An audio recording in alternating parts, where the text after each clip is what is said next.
Hello दोस्तों, नमस्कार। आइए आज हम आपको त्रिकोणमिति सारणी बना करके बहुत ही आसानी तरीके से बहुत ही अच्छे शब्दों के साथ हम आपको बना करके दिखाएंगे। तो लगातार बनी रहेगी, वीडियो को बिल्कुल भी स्किप मत करना, तो आपको पूरी समझ में आ जाएगी और हमारी त्रिकोणमिति सारणी को आप बहुत ही आसानी से याद कर सकते हैं। तो चलिए हम शुरू करते हैं त्रिकोणमिति सारणी को बनाना। तो ये है हमारी त्रिकोणमिति सारणी। इसमें 0, 30, 45, 60, 90 ये कोण होते हैं। इधर यहाँ 6 त्रिकोणमिति अनुपात होते हैं: sine theta, cos theta, tan theta, cot theta, sec theta और कोसेक थीटा। तो यहाँ देखते हैं ये सबसे छोटा मान होता है और ये सबसे बड़ा कोण होता है। तो इसको हम एक कहानी के माध्यम से आपको बताते हैं।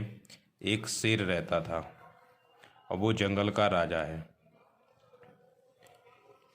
ये शेर हो गया जंगल का राजा। तो शेर ने क्या की, एक सभा की। तो उसने कहा कि चलो हम अपने जंगल में देखते हैं कोई पशु पक्षी प्रकार की कोई समस्या से ग्रसित तो नहीं है। तो क्या किया, शेर ने एक मीटिंग की और मीटिंग करने के बाद उसने अपनी व्यवस्था को संचालन कैसे किया। तो उसने आगे आगे जो है कुछ कुर्सियां डाली, कुछ नीचे जो है साइड में नीचे बैठने के लिए व्यवस्था कर दी। कुछ अच्छे अच्छे जो है मंत्री लोग होते हैं उनको आगे बैठने के लिए स्थान बनाया। और जैसे हम लोगों के यहाँ कोई पार्टी होती है या कोई मीटिंग होती है तो जैसी व्यवस्था होती है उसी तरीके से शेर ने भी एक अपनी मीटिंग के आयोजन करने के लिए व्यवस्था की। बाद में कुछ ऐसे होते हैं कि खड़े भी रहते हैं, साइड में पीछे खड़े होते हैं, साइड में भी खड़े होते हैं। तो इस तरीके से शेर ने अपनी पूरी पंडाल को सजाया। उसके बाद में जब मीटिंग का आयोजन हुआ तो सबसे पहले शेर ने इनके मंत्री जो लोग होते हैं उनसे पूछा कि बताइए आपके जो है शासन में कोई पशु पक्षी दीन दुखी तो नहीं है। तो उसने कहा भाई हमारे यहाँ जो है जो भी मंत्री होते हैं उन्होंने शेर से कहा कि हमारे यहाँ कोई समस्या नहीं है। फिर इन्होंने दूसरे से पूछा कि तुम बताओ तुम्हारे पास कोई समस्या है। शेर ने कहा नहीं साहब, मेरे पास कोई समस्या नहीं है, और अगर थोड़ी बहुत समस्या आती है तो ये हमारे बड़े भैया हैं, ये हमारी समस्या का निदान कर लेते हैं। फिर अगले नंबर आया, इनसे पूछा कि तुम बताओ भाई हमारे जंगल में कोई दुखी तो नहीं है। उन्होंने कि हाँ साहब जी, हमें जो बहुत परेशान करते हैं। तो उन्हें शेर ने कहा कि जाओ इनसे कह दो आगे से इन्हें परेशान नहीं करना। तो ये इस तरीके से जो है शेर ने सबको बारी बारी से पूछा। जैसे मान लीजिए किसी के यहाँ कोई मंत्री आता है, उनसे कहता है कि भाई तुम बताओ कोई समस्या हो तो बता दो। और जैसे मान लीजिए उन्हें लाइट की समस्या है या खड़ंजे की समस्या है तो वो जो है उन्हें बता देते हैं और वो मंत्री जी उनको क्या करते हैं, उस समस्या का निराकरण कर दे। शेर ने जो है सबसे एक एक करके समस्या को सुना और उस समस्या का निदान कर दिया और अंत में सभा का समापन हुआ। इसी तरीके से हमारे जो है एक त्रिकोणमिति देवता थे, उन्होंने भी जो है एक सभा की। अब त्रिकोणमिति देवता के जो है मंत्री जो थे वो 0, 30, 45, 60 और 90 थे। तो सबसे पहले जो है मंत्री बड़ा होता है, उससे पूछा जाता है। तो त्रिकोणमिति देवता ने कहा 90 से पूछा, भाई तुम बताओ तुम्हारे यहाँ कोई समस्या है। उन्होंने कहा नहीं साहब, हमारे कोई समस्या नहीं है और हम जो है आसानी से सभी जनता का ध्यान रखते हैं। इसके बाद नंबर आया 60 का, कि 60 से बताया कि भाई तुम बताओ तुम्हें कोई समस्या है। उन्होंने कहा नहीं, मुझे कोई समस्या नहीं है और थोड़ी बहुत परेशानी आती है तो जो हमारे जो बड़े भाई हैं इनसे मिल करके हम अपनी समस्या का निदान कर लेते हैं। इसके बाद धीरे नंबर आया 45 का, इन्होंने अपनी समस्या को बताया। इसके बाद नंबर 30 का आया, बाद में नंबर आया 0 का। और 0 कहाँ थे, ये जो भीड़ होती है वो सबके बाद में यहाँ जो कोने में खड़े हुए थे इस तरीके से। तो ये जो है 0 से पूछा त्रिकोणमिति देवता ने कि भाई तुम अपनी समस्या को बताओ। तो उन्होंने कहा साहब मेरी समस्या बहुत गंभीर है। उन्हें कैसी समस्या है कि अगर आप हमारी समस्या का निराकरण कर दो तब तो हम अपनी समस्या बताएं, अगर समस्या का निराकरण नहीं कर सकते हैं तो हमारी समस्या बताने से फ़ायदा क्या है। तो त्रिकोणमिति देवता ने कहा हाँ ठीक है, हम वचन देते हैं आपको, आप अपनी समस्या को बताओ तो हम आपकी समस्या का निराकरण कर देंगे। तो इन्होंने 0 ने बताया, अगर हम बाज़ार में जाते हैं, अगर आलू का भाव पूछते हैं तो वो 10 रुपये किलो बताता है। चीनी का भाव पूछते हैं तो 40 रुपये किलो बताता है। मक्का का भाव अगर पूछते हैं तो 15 रुपये किलो बताता है। किसी का भी अगर भाव पूछते हैं तो कुछ न कुछ 10 रुपया, 20 रुपया, 30 रुपया, 50 रुपया कुछ न कुछ बताता है। मार्केट में कोई ये नहीं कहता है कि ये 0 रुपया किलो है। ये साहब हमारी समस्या क्या है इसमें कि अगर हम किसी के साथ लग जाते हैं, मान लीजिए अगर हम एक के साथ लग जाते हैं 0, तो उसका हम 10 गुना मान बढ़ा देते हैं। 1 दाई 10, 10 के आगे अगर हम 0 और लग जाएं 10 दाई 100, यानी अगर हम किसी के साथ लग जाते हैं तो उसका 10 गुना मान बढ़ाते हैं और फिर भी हमें मार्केट में कोई पूछता नहीं है, तो ये साफ हमारी बहुत ही बड़ी समस्या है, बहुत ही गंभीर समस्या है। जब आपने कह दिया है कि हम आपकी समस्या का निराकरण करेंगे तो आपके ऊपर डिपेंड है, आप हमारी समस्या का निराकरण करते हैं या नहीं। त्रिकोणमिति देवता ने कहा कि हाँ तुम्हारी समस्या खैर बहुत गंभीर है, तो अब हमने जब वचन आपको दे दिया है तो हम आपकी समस्या का निराकरण अवश्य करेंगे। तो सबसे पहले उन्होंने जो क्या किया है, उन्होंने कहा कि जब मेरी त्रिकोणमिति सारणी बनने को तैयार होगी तो हम आपको सबसे पहले लिखेंगे 0।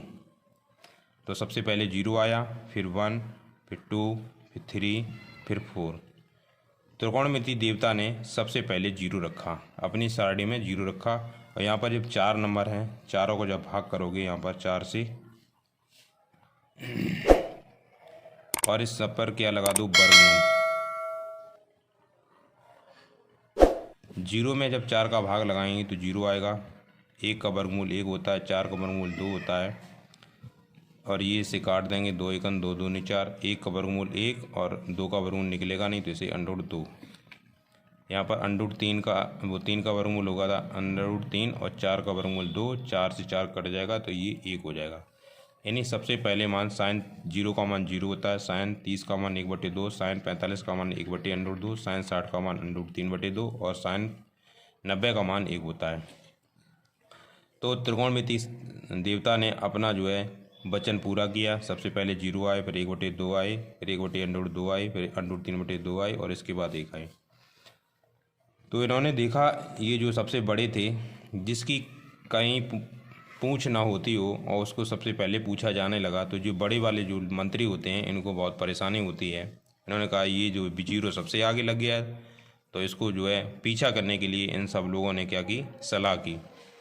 अब इसको पीछे कैसे करेंगे, तो उन्होंने कहा कि इन 0 को छोड़ दो, बाद बाकी सब लोग जो है क्या करेंगे, अपना अपना मुंह घुमा लेंगे। जैसे प्रेयर में एक लाइन लगती है, आगे वाले को पीछे करना चाहो, पीछे वाले को आगे करना चाहो, तो क्या करते हैं, आगे वाले को छोड़ दो, पीछे वाले बाद बाकी सब लड़के अपनी लाइन के मुंह उधर पीछे घुमा लेंगे, तो आगे वाला लड़का पीछे हो जाएगा। इसी तरीके से इन्होंने भी जो है क्या की, एक अपना मीटिंग बना ली और इन सब ने अपना मुंह पीछे की तरफ घुमा लिया। पीछे तरफ घुमाओगे तो सबसे पहले कौन आएगा, 1, तो यहाँ पर 1 हो गया। इसके बाद √3/2 आएगा, फिर उसके बाद 1/√2 आएगा, 1/2 आएगा, इसके बाद 0 आ गया। त्रिकोणमिति देवता ने कहा था कि हम तुम्हें सबसे आगे रखेंगे, लेकिन इन्होंने जो है जब सलाह कर ली तो इनको क्या किया, सबसे पीछे कर दिया। तो अब 0 जब पीछे हो गए तो इन्होंने कहा, क्यों साहब, आपने तो वचन दिया था हम सबसे आगे रखेंगे और अब हमें पीछे कर दिया गया। उन्हें, तुम चिंता मत करो, हम तुम्हें आगे रखेंगे। आगे रखने का तरीका, हमें मान कैसे निकालना है, tan थीटा। देखो tan थीटा का मान होता है sin थीटा cos थीटा। तो यहाँ पर tan थीटा का मान निकालने के लिए sin थीटा का cos थीटा में भाग लगाते चले जाओ। 0/1 करेंगे तो 0 आएगा। 1/2 में √3/2 से भाग लगाएंगे, 2 से 2 कट जाएगा तो 1/√3 मिलेगा। ये बराबर है तो ये कट जाएगा, 1 आएगा। 2 से 2 कट जाएगा तो √3 मिलेगा, और 1 में 0 का भाग लगा देंगे तो ये अनंत आता है। तो देखो यहाँ पर त्रिकोणमिति ने फिर अपना वचन पूरा किया, 0 को सबसे आगे कर दिया। तो इन्होंने, जो बड़े वाले लोग थे, इन्होंने कहा कि हम जो है फिर से लाइन घुमा लेंगे, इनको हम फिर पीछे कर देंगे, क्योंकि इनको जो है बहुत जलन होती है, जिसकी कोई वैल्यू नहीं होती है, उसको आगे जब कर दिया है। तो इन्होंने फिर लाइन घुमाई तो ये अनंत आगे आ गया। इसके बाद √3, इसके बाद 1, फिर इसके बाद 1/√3, और इसके बाद 0। फिर से ये जब 0 हो गया पीछे, तो इन्होंने जो है क्या किया, त्रिकोणमिति देवता से, भाई आप फिर हमारी मदद करो, हमें सबसे फिर पीछे कर दिया गया है। तो इन्होंने कहा कॉस थीटा से। सेक थीटा का जो सूत्र होता है वो 1/cos थीटा होता है। सेक थीटा बराबर 1/cos थीटा, यानी त्रिकोणमितीय देवता ने कॉस थीटा कहा चाहे तुम मूड के बल खड़े हो जाओ लेकिन जीरो को सबसे आगे रहना चाहिए। तो कॉस थीटा का मान उल्टे करते चले जाओ। ये जो कॉस थीटा का मान है इन सबको उल्टा कर दो। 1 का उल्टा हो जाएगा 1 और √3 का उल्टा हो जाएगा 2/√3 और इसका उल्टा हो जाएगा √2 और इसका उल्टा हो जाएगा 2 और इसका उल्टा हो जाएगा अनंत। फिर उन्होंने कहा अपनी लाइन को फिर घुमाते हैं, एक बार और लाइन घुमा लो तो ये अनंत आएगा, ये 2 आएगा, ये √2 आएगा, 2/√3 आएगा और 1 आता है। इस तरीके से हमारी त्रिकोणमितीय सारणी बन करके तैयार होती है।